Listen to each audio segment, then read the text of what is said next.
and welcome to Wizards, Warriors, and Words, a fantasy writing advice podcast.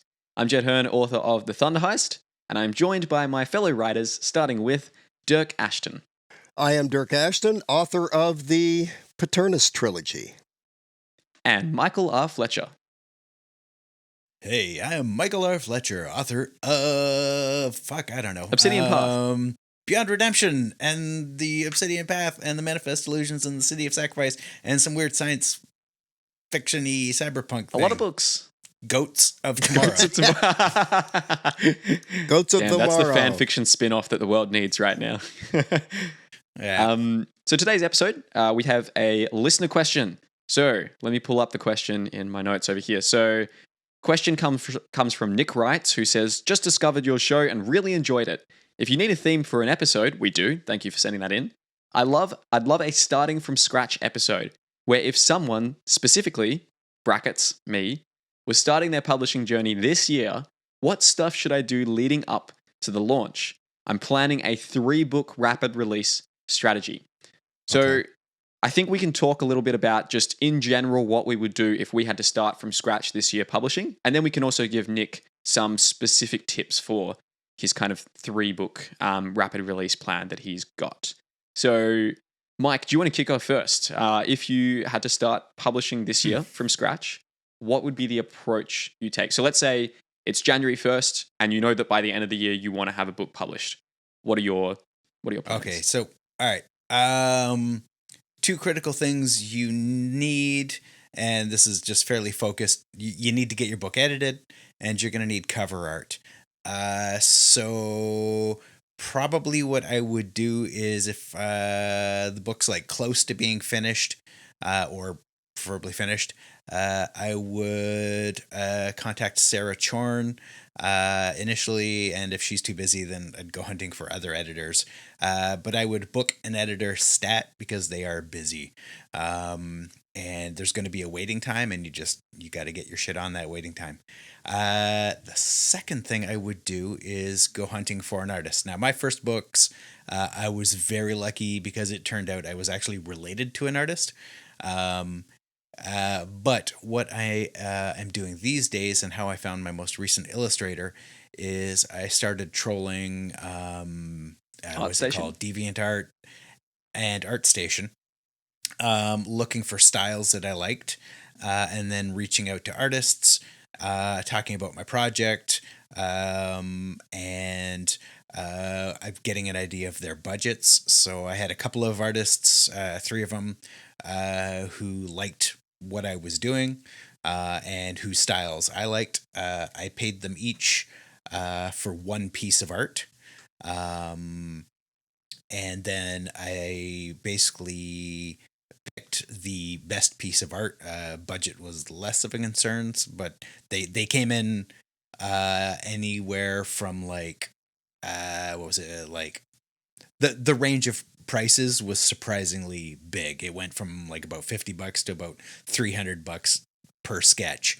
And the most expensive one was not the best one. I picked the artist whose style clicked with me. But that process, that reaching out, talking to people, and because artists need to get paid, even like each one, I paid them up front for 1 piece, for 1 illustration. So, even through the sort of like selection process, I was not wasting anyone's time. Every artist got paid for their 1 piece, and then the one that I liked the most, I kind of booked for 10 to 12 more pieces after that. But that would be sort of my first steps. Would be find an editor, find an artist, because that stuff's going to take time. Mm-hmm. Yep, absolutely agree. That's very important. Dirk, what about you? Just to continue what Mike was saying about covers. Look at books on Amazon that are in somewhat the genre that you're working, and look at the ones that are doing well by looking at the rankings. And then you want to have a very similar type of cover in look and feel. Don't try to buck the trend. especially if you're going for a rapid release. You're obviously taking this thing pretty seriously. We already know this person wants to go self-pub instead of trad-pub. I would highly recommend, if you're going to do did they say 3-month rapid book. release? There's no time frame on the months as far as I can see. Some people do 1 month, some people do 3, some people do 6. 6 is not really rapid release. 2 or 3 is. You want to put the link to the next, you want to put the first chapter or a preview of the next book in the first book that comes out, each book that comes out, and the link to the pre-order page. Put it up on pre-order, and let people click that and pre-order the next book as soon as they're done with that book. That's for the ebook, of course. Make sure that your cover looks good in thumbnail. It's got to look good this big on the screen, and catch people's eye. The other thing I would say is go and read up and study up and maybe take some classes on Amazon advertising. And you want to be running an ad for your book the day that it is released, and see how, because that will help. If it turns out that it's too expensive and it's not, you can always turn it off. But I'm of the opinion that you might as well try it, so that if it fails, it's not because of something I didn't do, right? I would say get all 3 books. If you're going to do unless you're one of those people that just writes really fast, if you want to avoid stress, and since this is your first release, take your time. Take your time on the book cover, take your time on the editing, take your time on getting all your ducks in a row. And that means getting on social media and finding out who the influencers are, and getting to know people and just be part of the community, and responding. People, go to the blog sites, follow Fantasy Book Critic and Fantasy Faction, and get on their groups if they have them on Facebook, and Fanfi Addicts, and the Fantasy Hive, who am I forgetting? Book Asylum. Book Asylum, yes. Grimdark magazine? Grimdark, yeah, they're just writing. great. They're just great people anyway, and it's a great group. Awesome. It's a great group on Facebook. And just engage as a reader. And then when your book is ready, you can reach out to these people, go to their websites, find out what their submission requirements are. Don't bug them on social media about reading your book, and go through the official process and see if they will get reviews out for you. Give yourself a few months of advanced release copies, ebooks going out to these people, and other people. Like three months at least. Right? And so take your time and see if some of them will. Patrick Leo at he's a really good one to follow. Novel Notions, right? Yeah. And they're a great group of reviewers there besides just Patrick, and then see how that goes. But yeah, you want to get your ducks in a row and relax. Take your time. Don't get yourself in a huge rush. That's one thing I think I did right when I did put my first book out. I took plenty of it was from the time I finished the book to the time I published it, it was like 8 months or 9 months. Now, you might really want to be in a hurry, but going back, I would say finish all 3 books. Get them all done, and then start doing this stuff. If you're a fast writer, it's not a problem. If you're a fast writer, maybe you don't have to do that so much. You don't have to completely finish them all. But you never know what kind of things will come up.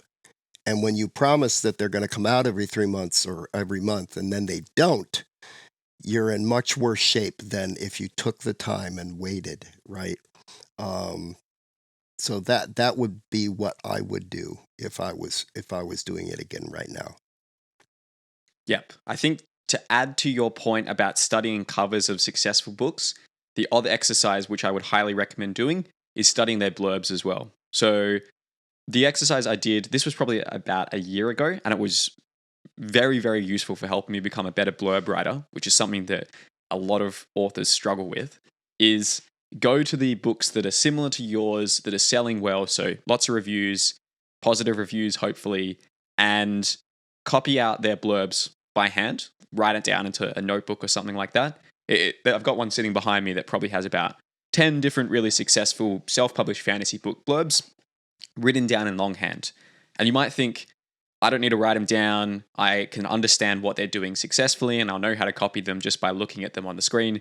But what I found is that if you actually write them down longhand, you start to see the patterns and understand what they're doing at a much deeper level. And if you are someone who is like, I got no idea what a good blurb is, then I would highly recommend that exercise.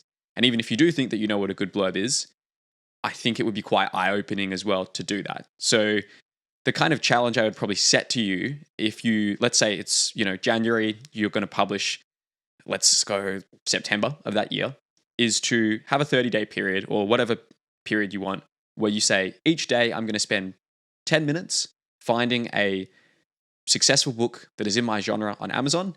I'm going to write down a few things about why the cover or what the cover is doing. So, small man holding sword with dragon in background. Okay. Then you're going to write down the blurb. So that is, a couple of minutes of writing it down.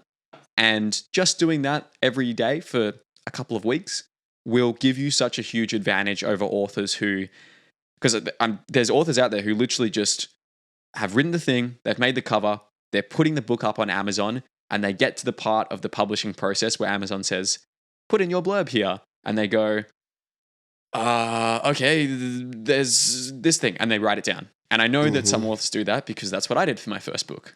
I just didn't even really think about it. And I was like, I guess I need a blurb for this. Blurbs can't be that important, right? And they are.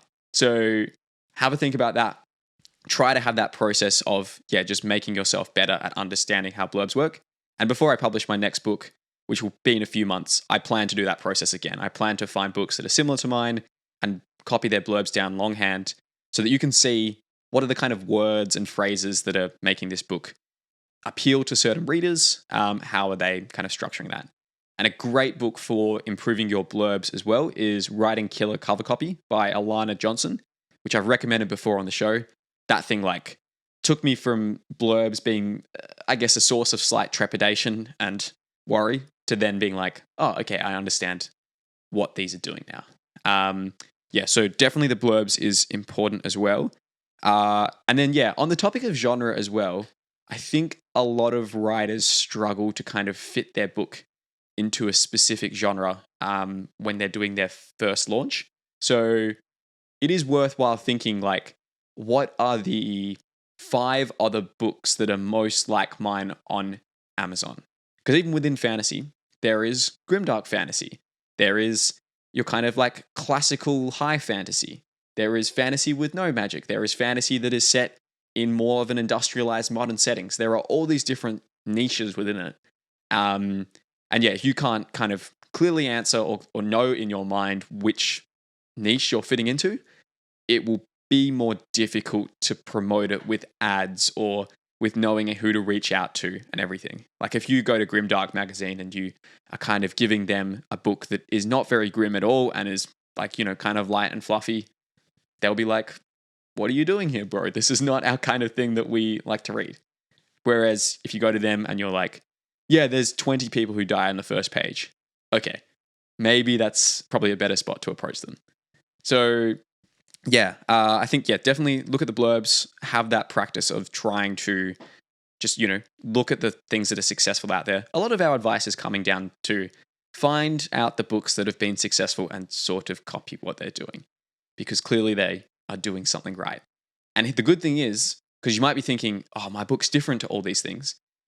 Mike can probably speak to this a bit. Your goal with the cover and the blurb is to get the reader into your book.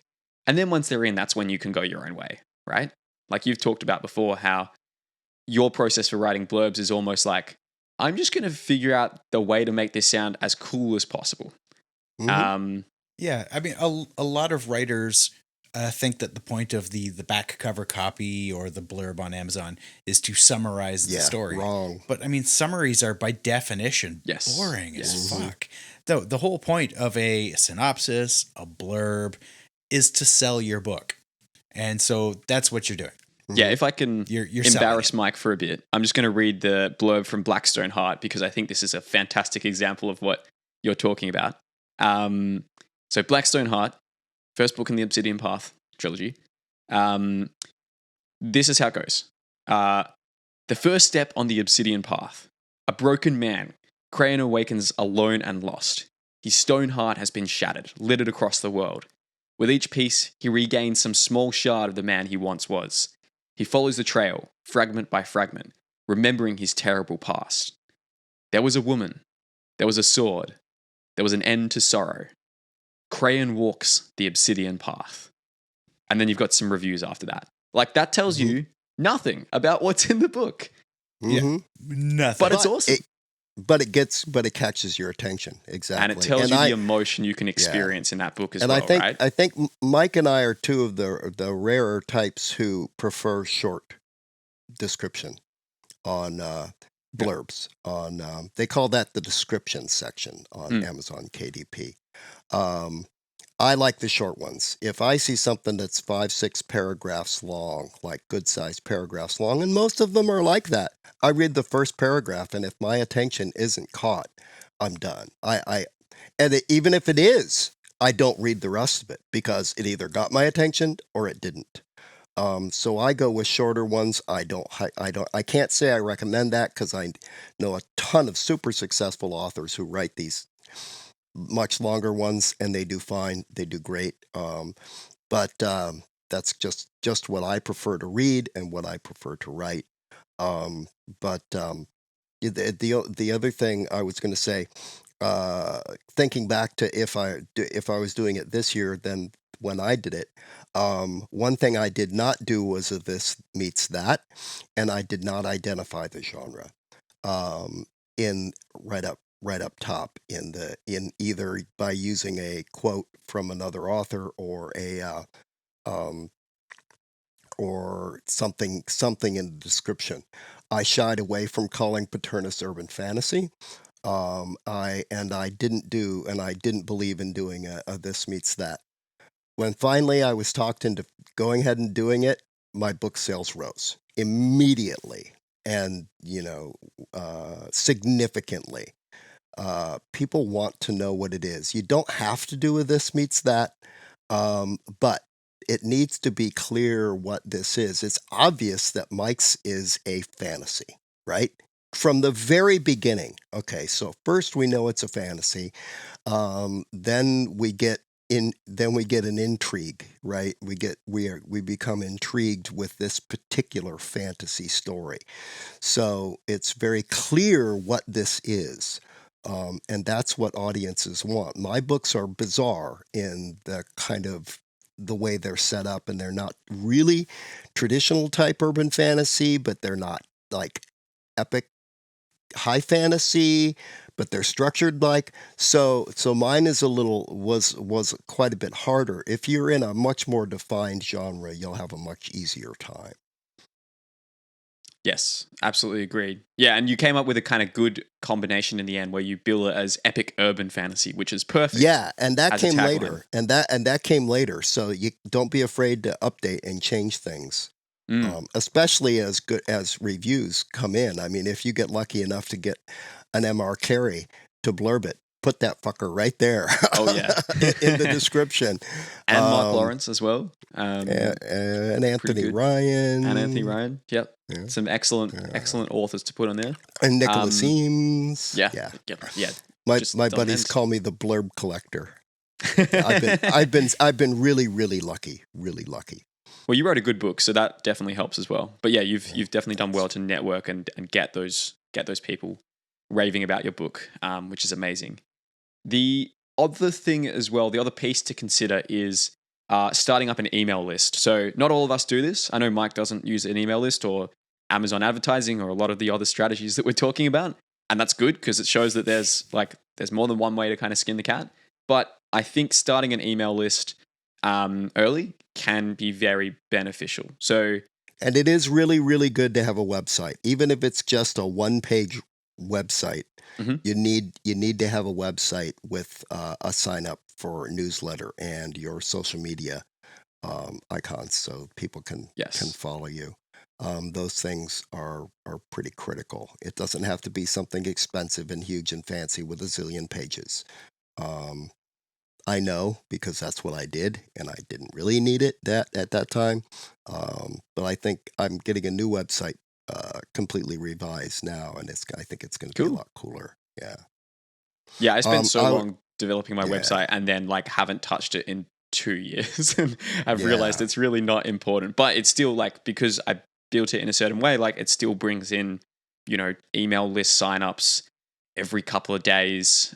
Just keeps trickling through. So yeah, and on the point of your email list as well, the other thing that might be useful to do, particularly if you're writing a 3-book trilogy, is to write a short story or some other thing that you can give away as a reader magnet. So what that is basically sign up to my email newsletter and you'll get this short story that is prequel to the trilogy, set within the trilogy, about a character that people like from the trilogy. And that's a really good incentive to lure people in. So for me, I've done that for all of the novels I've published. I've also written a short story or even a novella for one of them. And you can see how I've structured that on my website. I'll put a link down below. But the benefit of that is that you're building your career for the long term, because what you want is that the people who are finishing your first book and enjoying it, you want them to pre-order the second book. And then as they continue throughout that series, you also want them to become lifelong fans and to join your email list. Yeah. Is if you're doing the rapid in contact with them. Yeah, you can do pre-orders 90 days out. So if you are doing a rapid release, you want to have that link for the pre-order in the end of the book. If you're not, then you don't have it, but you can do that. I just wanted to add just real quickly a couple of things. Mike brought up Sarah Chorn as an editor. If you're looking for editors, I would highly recommend Dale Triplett and Taya Latham. Taya is doing editing now, and she's fantastic. Taya, Tayal, Latham, Latham. I will get you to send me all these names, and I'll put them in the show notes down below if people want to follow up with them. Cool. That's it. Awesome. So, Mike, One other thing. So I was recently doing a author chat on the Oasis Discord with a bunch of writers, and it turns out a bunch of people set their expectations, their pre-orders on Amazon before they've actually finished the book. Yeah, Careful. Not a good idea. And then sent.